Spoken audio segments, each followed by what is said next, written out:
I don't have any potential conflict of interest, except maybe what you can see in the picture. It's my car by night.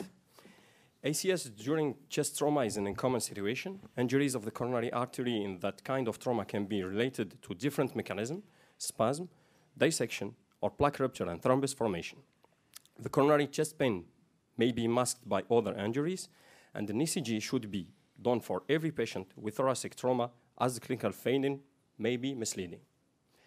Our clinical case is about a 40-year-old male without risk factor, admitted in an emergency department for a chest trauma due to frontal car accident at 85 km/h. Quickly after his admission, the patient presented a hemodynamic state alteration with a fall in blood pressure, considered in the beginning as a hypovolemic shock. In the absence of internal and externalized bleeding with thoracoabdominal CT scan, an ECG was performed, finding a circumferential STEMI. They decided to perform fibrinolysis after bleeding risk assessment, and the patient was transferred to our hospital for a coronary angiogram. During his transfer, he presented the ventricular fibrillation successfully reduced by electric shock. On his arrival, the patient was conscious, stable hemodynamically, with persistence of pain and ventricular bursts on the scope. Basically, we performed an ejection fraction before admitted him to the cath lab, and the ejection fraction was at 30%. So now we are in the cath lab with right radial axis, and we discover this severe heterogeneous ostial lesion of the left main. All other arteries, LAD, circ, and coronary artery, were normal. And then a very big heart team discussion between a cardiac surgeon and interventional cardiologist took place. But the surgeon was sleeping. It was by night, and no one wanted to disturb him. So the sheriff took his responsibility and evaluate argument against revascularization and argument for revascularization.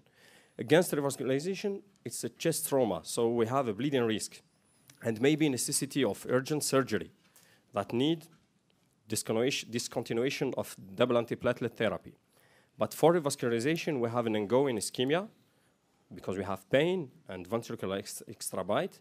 We have severe lesion on the ostial left main, and the normal thoracoabdominal CT tell us that maybe there's no bleeding and no aortic dissection.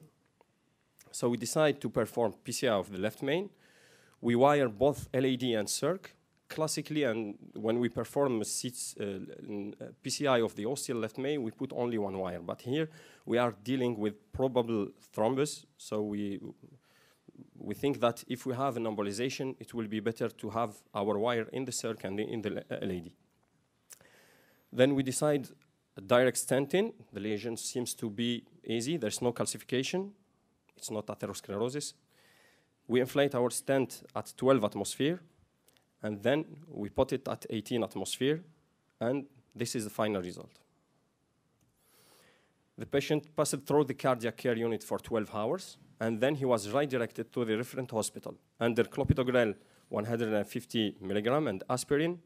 His ejection fraction at that moment was at 49%. In the beginning, it was at 30%. A good clinical evolution with no major bleeding during his stay, few ecchymosis and hematomas requiring clopidogrel reduction to 75 milligram per day. 3 months after discharge, he was assessed in our hospital with stress test, which proven to be normal. The ejection fraction 3 months after is at 52%. And unfortunately, he gets, again, his driving license. Coronary artery injury after chest pain trauma is rare, less than 2% in literature. It can be life-threatening. The pain may be masked by different injuries. In literature, we found a study about less than 80 cases. The most affected artery is the LAD with high risk of dissection, followed by the RCA, left main, and the circ. Mechanisms can be intimal rupture with thrombus formation, coronary dissection, spasm, vessel rupture, pre-existing plaque rupture, or coronary embolism. Before using fibrinolytic therapy, obviously, it's mandatory to assess bleeding risk, and after PCI, the double antiplatelet therapy can be limited by bleeding, increasing stent thrombosis risk. In our case, chest trauma was due to deceleration belt and steering wheel.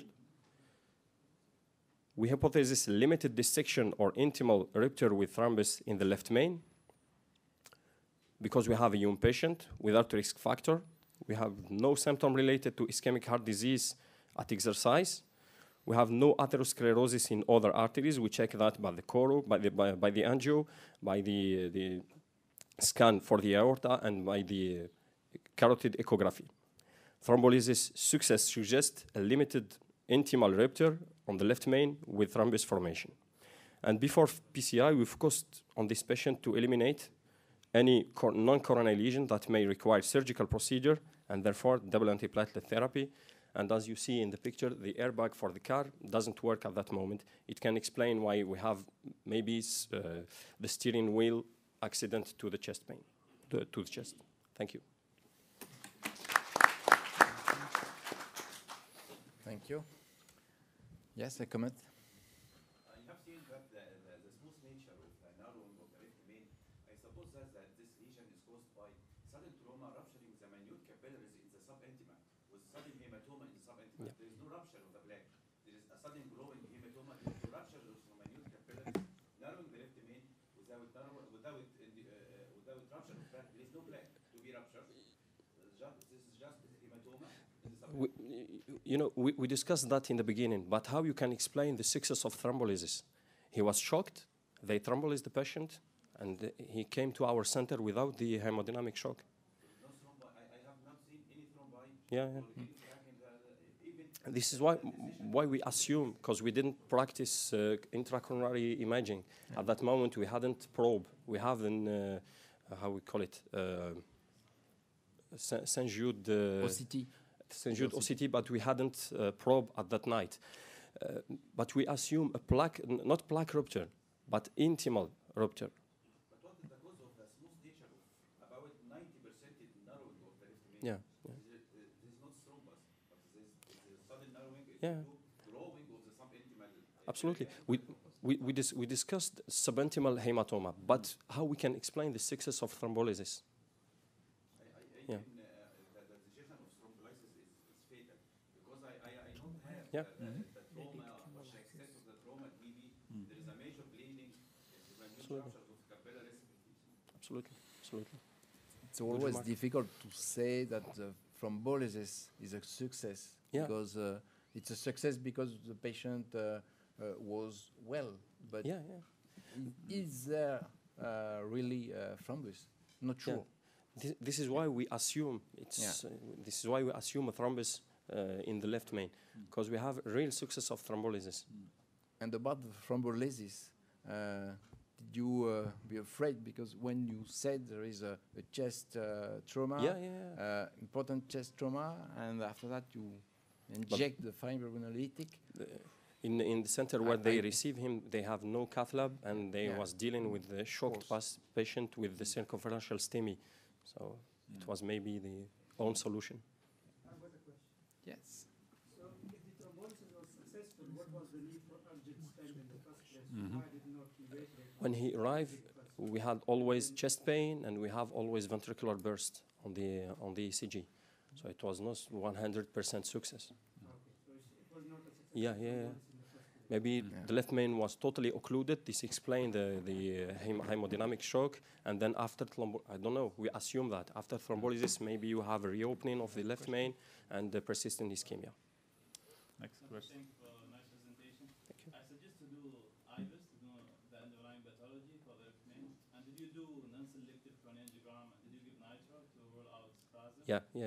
And the second comment, what's your rationale to use Plavix 150? It's for the first question. Yeah, we did nitrate injection, and it doesn't change the picture of the left main. And for the 150 milligram of clopidogrel, this is what we use in our center when we perform an emergent PCI. We put the patient under for one mouth. But because of small bleeding, we are obliged to come back to the classic attitude 75 milligram. There's a body of thought that with spontaneous coronary dissection, you should leave it alone as much as possible. Do you think a traumatic coronary dissection should be handled any differently? For spontaneous dissection, it depends from the clinical presentation. Here we have a patient who had few hours before hemodynamic shock. He have persistent chest pain. He have ventricular burst. So I don't think that we would be able to stop and say, okay, let him. And it was left main, ostial left main. What do you mean by the frontal MI? The ECG show what? An ST elevation from V1 to V6, AVL, AVL, AV. D1. Yeah. D1. And inferior one. Does the echo show any pericardial damage? When they received the STEMI, they didn't perform a cardiac echo. When we receive him, we have an ejection fraction at 30%, but it was a quick echo just before going to the cath lab. The sonographer. No, pericardial? Yes. No pericardial effusion. I have global hypokinesia, but no pericardial effusion. Okay, thank you. Okay. What's the So learnings? we will do the fast scalar. So the first one is again that traumatic patient need to be addressed whether or not they have acute coronary syndrome. So EKG is mandatory, it's simple to do, so don't avoid to do EKG. The second is don't do thrombolysis after a car accident that may be dangerous and may affect the prognosis of the patient. The imaging is the key point because the imaging may differentiate whether or not is a intramural hematoma or is a thrombus inside the coronary artery, and they may influence the treatment. So the imaging is very important. And now don't bother even the surgeon because we have studies that the safety of left main treatment, especially ostial single left main lesion, may be treated as with the results better than I don't say better than the surgery, but at least like the surgery. So we can do safely PCI of left main, especially in the traumatic patient. Thank you.